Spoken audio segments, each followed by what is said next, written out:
Hello guys, welcome back to my channel. तो आगे बढ़ने से पहले मेरे चैनल को सब्सक्राइब करना मत भूलिएगा। अगर आप सबको वीडियो चाहिए तो प्लीज़ एक लाइक ज़रूर कर दीजिएगा दोस्तों। तो दोस्तों, आज मैं आप सबको लेके आई हूँ जूनागढ़ के शिवरात्रि के मेले में। तो आज की वीडियो में मैं आप सबको बताऊंगी कि शिवरात्रि क्यों मनाई जाती है, कैसे मनाई जाती है और शिवरात्रि मनाने के पीछे का तात्पर्य क्या है। तो इस वीडियो के एंड तक मेरे साथ बने रहेगा क्योंकि ये वीडियो काफ़ी ज़्यादा इंटरेस्टिंग होने वाला है। तो बिना कोई देरी किए हुए let's begin the video.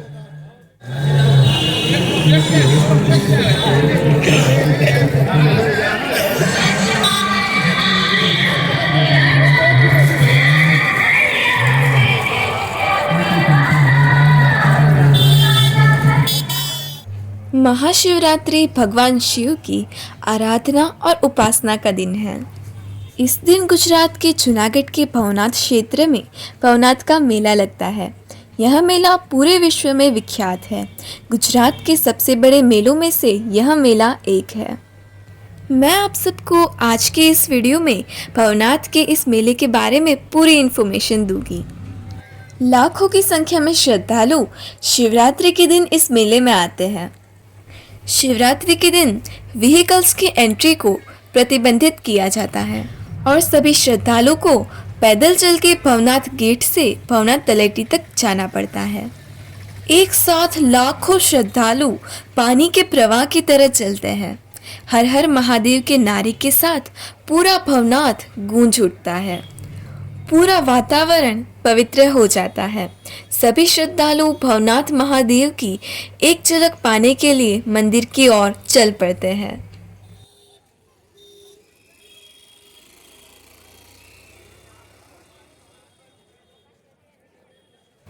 Bhavnath Mahadev के दर्शन करने के बाद नागा साधु के आशीर्वाद लेने और उनके दर्शन करने के लिए लोग उनके अखाड़े की ओर जाते हैं। शिवरात्रि के दिन देश के कोने कोने से नागा साधु इस मेले में आते हैं। अद्भुत रूप धारण करके सभी नागा साधु अपने अखाड़े में और अपने पंडाल में 5 दिन तक रहते हैं। यहाँ पर वो योग साधना करते हैं और भोलेनाथ की उपासना करते हैं। भोलेनाथ के यह भक्त भोलेनाथ की तरह अद्भुत और दिव्य रूप धारण करके अपने भक्तों को दर्शन व आशीर्वाद देते हैं। एक एक नागा साधु में आपको स्वयं भोलेनाथ के दर्शन होते हैं। इनमें से कई सिद्ध योगी भी होते हैं, लेकिन उनको पहचानना काफ़ी मुश्किल होता है क्योंकि सभी का रूप एक समान होता है। उसके बाद श्रद्धालुओं के मनोरंजन के लिए अलग अलग तरह की राइड्स भी यहाँ लगाई जाती है, जिनमें वो लोग मेले में मज़ा भी ले सकते हैं।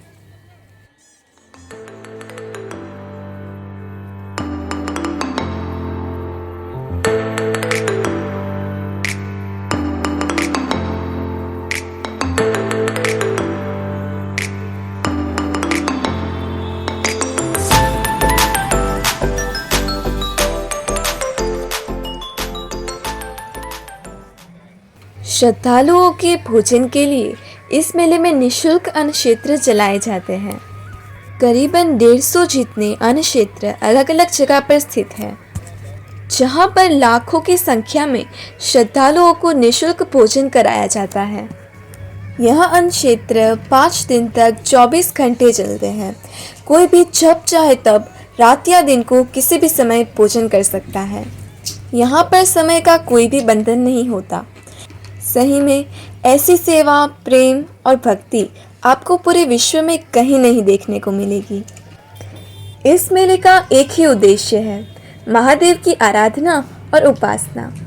इस मेले में लाखों की संख्या में श्रद्धालु मनोरंजन के लिए नहीं, बल्कि केवल महादेव की उपासना और आराधना के लिए ही आते हैं। इसलिए इस मेले का पूरा वातावरण काफ़ी दिव्य और पवित्र रहता है। और आप यहाँ पर देख सकते हो, यहाँ पर लोगों ने वेशभूषा भी की हुई है और इस मेले में आपको अलग अलग तरह की चीज़ें भी देखने को मिलेगी। तो दोस्तों, यहाँ से होता है हमारा मेला शुरू।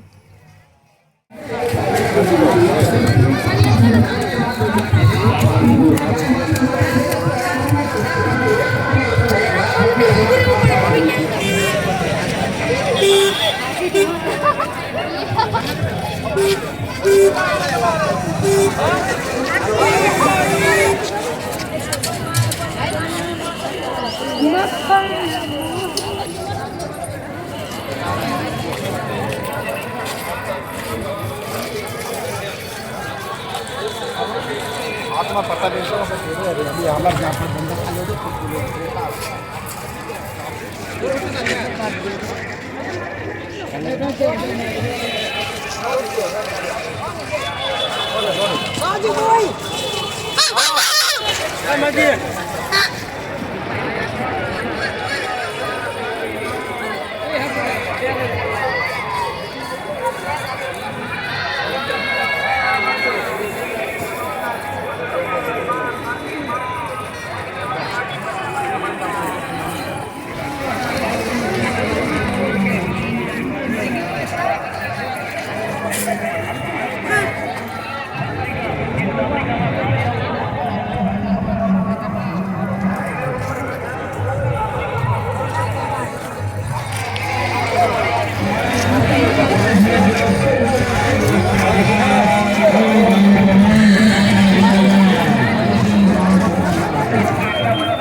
गौशाला पत्रा पत्थर आओ आओ आओ चा पानी पीता जाओ चा पानी पीता जाओ चा पानी पीता जाओ। तो महाशिवरात्रि क्यों मनाई जाती है? चलिए मैं आपको बताती हूँ। तो हर वर्ष फागुन माह के कृष्ण चतुर्दशी को महाशिवरात्रि का पर्व बड़े ही धूमधाम के साथ मनाया जाता है। इस दिन को मनाने से जुड़ी कई सारी मान्यताएं प्रचलित है। एक पौराणिक कथा के अनुसार समुद्र मंथन के समय वासुकी नाग के मुख से भयंकर विष की ज्वालाएं उठी और यह समुद्र के जल में मिलकर एक भयानक विष बन गया। इस संकट को देखते हुए सभी देव, ऋषि मुनि आदि भगवान शंकर के पास गए और रक्षा के लिए प्रार्थना करने लगे। उनकी इस विनती को स्वीकार करते हुए भगवान शंकर ने अपनी योग शक्ति से उसे अपने कंठ में धारण कर लिया। उसी समय समंदर के जल से चंद्रमा भी प्रकट हुए और देवताओं के आग्रह पर अपने कंठ के विष की शांति के लिए भगवान शिव ने चंद्रमा को अपने ललाट पर धारण कर लिया। भगवान शिव के द्वारा विश्व की रक्षा हेतु विषपान करने की इस घटना के लिए देवताओं ने उस रात चंद्रमा की चांदनी में सभी देवों का रात्रि पर गुणगान किया। तभी से यह रात्रि शिवरात्रि के नाम से जानी गई और भगवान शिव द्वारा मानव जाति तथा सृष्टि के कल्याण के लिए किए गए इस त्याग की याद में ही शिवरात्रि का यह पर्व मनाया जाता है। क्योंकि महाशिवरात्रि का यह पर्व मात्र एक परंपरा नहीं बल्कि संपूर्ण ब्रह्मांड की परिभाषा है। यह हमारे अज्ञानता से ज्ञान की ओर बढ़ने का प्रतीक है। तो अब बात करते हैं कि महाशिवरात्रि कैसे मनाई जाती है। तो इस दिन भगवान शिव के भक्त सुबह उठकर स्नान करने के पश्चात भगवान शिव की स्तुति और भजन करते हैं। इस दिन कई सारे लोग शिव मंदिरों में दर्शन तथा रुद्राभिषेक, महामृत्युंजय जाप जैसे विशेष पूजा पाठ के लिए भी जाते हैं। इस दिन मंदिरों में काफ़ी भीड़ रहती है। इसके साथ ही कई शिव भक्त इस दिन गंगा स्नान के लिए भी जाते हैं। इस दिन मंदिर जाने वाले भक्तों द्वारा भगवान शिव की विशेष कृपा प्राप्ति के लिए उन्हें जल तथा भांग, धतूरा और फूल आदि चढ़ाते हैं। महाशिवरात्रि के पूजन और उपवास के दौरान भक्तों को गेहूं, दाल और चावल आदि से दूर रहना चाहिए। इस दिन शिवलिंग का अभिषेक अवश्य करना चाहिए क्योंकि इस दिन शिवलिंग का अभिषेक करने से तमाम तरह की ग्रह समस्याओं से मुक्ति मिलती है और मनोवांछित फल की प्राप्ति होती है। तो पहले के समय में और अभी के समय में महाशिवरात्रि मनाने का जो फ़र्क है ना, उसके बारे में मैं आपको बताऊंगी।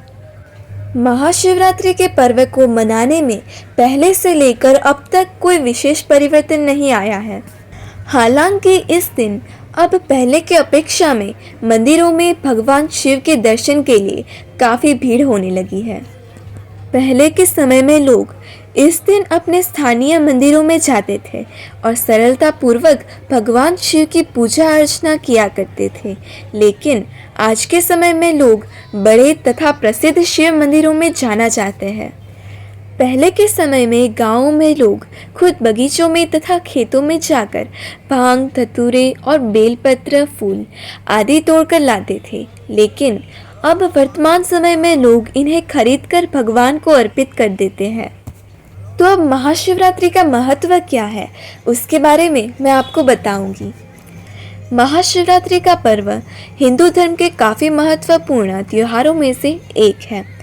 यह हमारे जीवन में ईश्वरीय शक्ति के महत्व को दिखलाता है और हमें भगवान शिव के द्वारा मानव जाति तथा सृष्टि के कल्याण के लिए विश्वास जैसे असीम त्याग को प्रदर्शित करता है। यह दिन हमें इस बात की याद दिलाता है, यदि अच्छे कर्म करेंगे और ईश्वर के प्रति श्रद्धा रखेंगे तो ईश्वर भी हमारी रक्षा अवश्य करेंगे। इसके साथ ही ऐसी भी मान्यता है कि महाशिवरात्रि के दिन भगवान शिव हमारे काफ़ी निकट होते हैं और इस दिन पूजा अर्चना तथा रात्रि जागरण करने वालों को उनकी विशेष कृपा प्राप्त होती है। यूँ तो महाशिवरात्रि के पर्व की कई सारी कथाएं प्रचलित हैं। उनमें से ही शिव पार्वती के विवाह के सालगिरह से एक कथा जुड़ी हुई है। तो जब भगवान शिव की पिछली पत्नी सती की मृत्यु हो जाती है तो भगवान शिव काफ़ी दुखी हो जाते हैं। इसके बाद जब सती माता का पार्वती के रूप में पुनर्जन्म होता है तो भगवान शिव उनकी तरफ देखते तक नहीं है। इसके पश्चात वह उन्हें मनाने के लिए कामदेव की सहायता लेती है ताकि भगवान शिव की तपस्या भंग हो सके, और इस प्रयास में कामदेव की मृत्यु भी हो जाती है। समय बीतने के साथ ही भगवान शिव के हृदय में माता पार्वती के लिए प्रेम उत्पन्न हो जाता है और वह उनसे विवाह करने का निर्णय ले लेते हैं। इस शादी के लिए फागुन माह की अमावस्या का दिन तय किया जाता है, इसलिए इस दिन को महाशिवरात्रि का पर्व मनाया जाता है। और भवनाथ मंदिर के मृगी कुंड की खास विशेषता है। इससे जुड़ी दंत कथा कुछ इस तरह से है। तो कथित तौर पर जब शिव और पार्वती गिरनार पहाड़ियों की यात्रा कर रहे थे तो उनका दिव्य वस्त्र वर्तमान मृगी कुंड पर गिर गया, जिससे यह स्थान भगवान शिव के उपासकों के लिए एक शुभ स्थल बन गया। आज भी नागा साधु महाशिवरात्रि जुलूस में शामिल होने से पहले पवित्र मृगी कुंड में स्नान करते हैं। ये मेला अपने आप में इतना प्राचीन है कि इसकी सटीक उत्पत्ति अज्ञात है।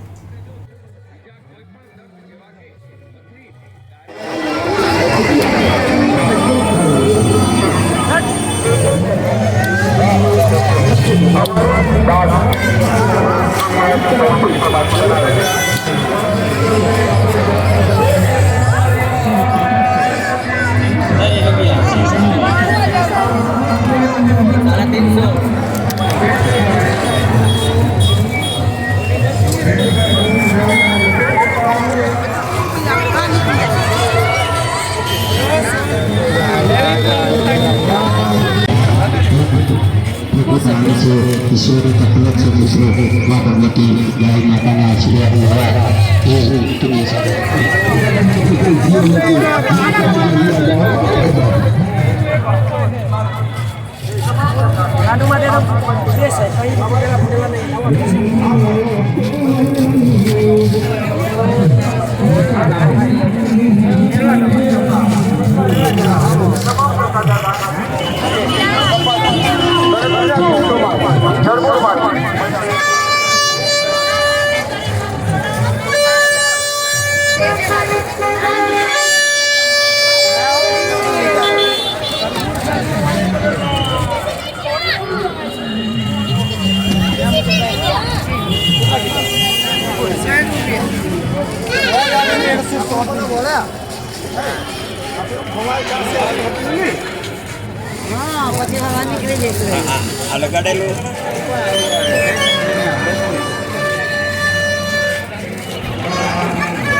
भवनाथ की इस शिवरात्रि का महत्वपूर्ण भाग है शिव जी का जुलूस, जो मध्य रात्रि को निकलता है।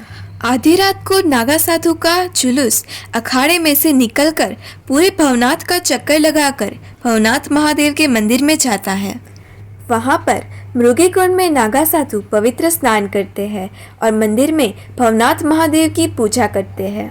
और लोगों की आस्था यह भी है कि जुलूस में जो नागा साधु होते हैं उनमें से एक महादेव स्वयं होते हैं, जो मृगी कुंड में स्नान करने आते हैं और उसी कुंड में समा जाते हैं। तो इस अंतिम चरण के साथ शिवरात्रि के मेले का समापन होता है।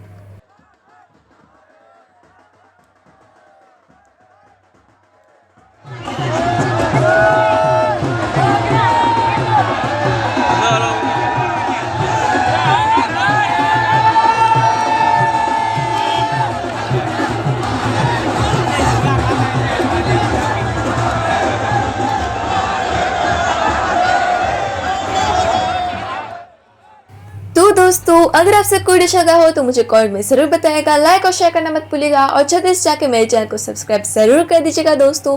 तो दोस्तों, आज के वीडियो बस इतना ही। अब मिलेंगे नए वीडियो में ऐसी और नई जानकारी के साथ। तब तक के लिए बाय बाय।